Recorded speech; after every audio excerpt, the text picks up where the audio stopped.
Good morning, everyone. In this one, our causes for the first causes for the Second World War. We are doing the third lesson, that is movement towards new world. ठीक है. और अभी हम लोगों ने इसमें पिछले बार देखा था कि हमारे 8 कॉजेस थे, उसमें से 4 कॉजेस हमने ऑलरेडी डिस्कस किए. जो 4 कॉजेस थे, fierce nationalism, groupism, militarism and failure of league nations, हमने ऑलरेडी डिस्कस किए. अभी हम आ जाते हैं ट्रीटी ऑफ वर्साइलिस. अब जो ये इसमें जो 7 कारण है, उसमें बहुत सारे कारण जो हम लोग देख रहे हैं. तो इसमें से ये जो मेन कारण है, पहले हमने देखा था कि फैसिज्म जो है इटली में, फैसिज्म जो है हाँ इटली में, और नासिज्म जर्मनी में, और मिलिट्रिज्म जर्मनी में, जापान में. ये सब भी कारण थे और ये भी कारण है, मतलब बहुत सारे कारण हैं. वो कारण क्या है? वो ग्रुपिज्म का कारण है. मतलब एक इटली, जर्मनी और जापान एक ग्रुप होके उन्होंने ये एक ग्रुप हो गया. और बाकी कारण क्या थे, ये जो हमने देख रहे हैं. तो अभी जो हम 5th वाला इसमें आए हैं, 5th वाला जो पॉइंट है, ट्रीटी ऑफ वर्साइलिस. अब ये जो ट्रीटी हुआ था वर्साइलिस, जिसमें जर्मनी को बोला गया था 6.5 पाउंड्स जो है आपको फाइन भरना है. ऊपर से आपका जो प्रोविंस है, मतलब एक एरिया या एक ज़मीन का टुकड़ा, रूहर, वो उनसे ले लिया गया. और उनका जो एक रिवर है, राइन रिवर जो है, वो पूरे सबके लिए इंटरनेशनल सी रूट के लिए खोल देना पड़ा. तो जर्मनी के ऊपर सारा, मतलब सब चीज़ें जर्मनी को ही झेलना पड़ रहा है.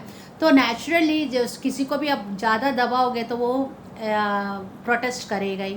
तो this is the reason for the one of the reason for the Second World War. So we are going, just I'm reading it out.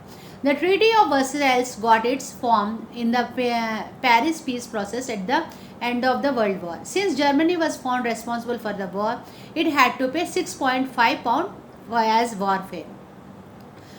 war fine. Its Ruhr province was taken away. Rhine River had to be opened for international sea route. Thus, such an unfair, humiliating treaty was forcibly imposed on Germany के ऊपर. मतलब इतना humiliating, इतना सारा पैसा भी दो, उसका लैंड भी ले लिया और उसका जो रिवर है वो सबके लिए भी खोल दिया. ये सब करने के वजह से जो उनका जो German dictator Adolf Hitler called the Treaty of Versailles as a piece of paper and announced to reject it. और उसने बोला हम ये नहीं मानते, ये एक खाली पीस ऑफ पेपर है. और उसने उसके बाद उस बगावत शुरू कर दी. Next is our imperialistic ambition of Adolf Hitler. Hitler laid the foundation of the Second World War. He had a fierce nationalist and materialistic nature. That's why he wished the unity, stability and prosperity of Germany at any cost. The first victim of the imperialism was Austria. Along with the German army, he entered Austria on 12th March 1938. और imperialism मतलब एक ही आदमी का rule होना. मतलब जैसे अभी हमारा डेमोक्रेसी है, हमारे डेमोक्रेसी में क्या है, हम रिप्रेजेंटेटिव्स को चुनते हैं और उस रिप्रेजेंटेटिव्स मिलके जो प्राइम मिनिस्टर प्रेसिडेंट को चुनते हैं, और हमें जो गलत लगे तो हम प्रोटेस्ट कर सकते हैं. लेकिन इम्पीरियलिज्म में ऐसा नहीं है, खाली एक आदमी का रूल होता है, वो जो बोलेगा सबको वही करना है. तो यहाँ जो जर्मनी का जो वहाँ पे अभी रूलर था एडोल्फ हिटलर, उसके अंदर नेशनलिस्ट एंड मिलिट्रिस्टिक नेचर, मतलब उसके अंदर एक तो देशभक्ति कूट कूट के भरी हुई थी, दूसरा उसका मिलिट्री, मतलब हर एक को मिलिट्री ट्रेनिंग वगैरह, मतलब जैसे मिलिट्री सोचती है वैसे ही करना है सबको, ऐसा करना. और इन्होंने सबसे पहले नींव रखा सेकेंड वर्ल्ड वॉर का. इसने क्या किया, हिटलर ने अपना जर्मन आर्मी लेके ऑस्ट्रिया के अंदर घुस गया. On the very next day of the Munich Convention, Germany had captured Czechoslovakia. After that, it had captured mammal port of Lithuania in March. Thus, the Grand German nation was created by Hitler. His imperialistic policy was the main cause of Second World War.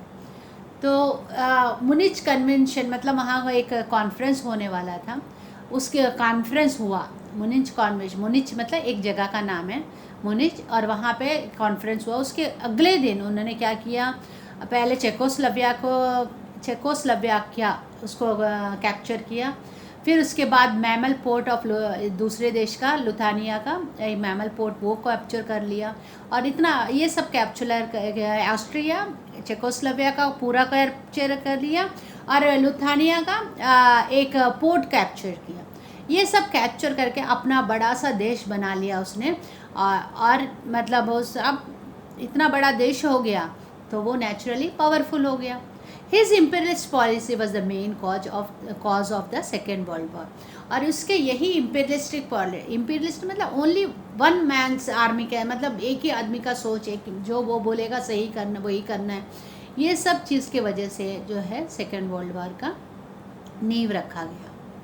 The German attack on Poland an immediate cause, इतना तो कर ही रहा था, फिर मतलब अभी 2 देश तो पूरे ले लिए उसने और अभी कर ही रहा था इतने में, और फिर क्या किया उसने, जब ये दोनों देश और एक पोर्ट लेने के बाद क्या किया, पोलैंड पे फिर से अटैक किया उसने जर्मनी ने। The above mentioned causes had made the whole world to sit on a heap of ammunitions, मतलब ये जो ऊपर सब हुए ना, इसकी वजह से अब क्या हुआ, लोगों को सारा जितना गोला बार होता है वो सब इकट्ठा करके रखना था, और उसके ऊपर मतलब वो बिल्कुल उसके ऊपर बैठे हुए थे, मतलब जैसे ही जर्मनी अगर अटैक करे तो उसको अटैक करने के लिए पूरा जितने भी वेपन्स है सब जगह इस जगह इकट्ठा करके रखना पड़ा लोगों को। A small spark could blow up the whole world, and this spark was a German attack on the peaceful Poland.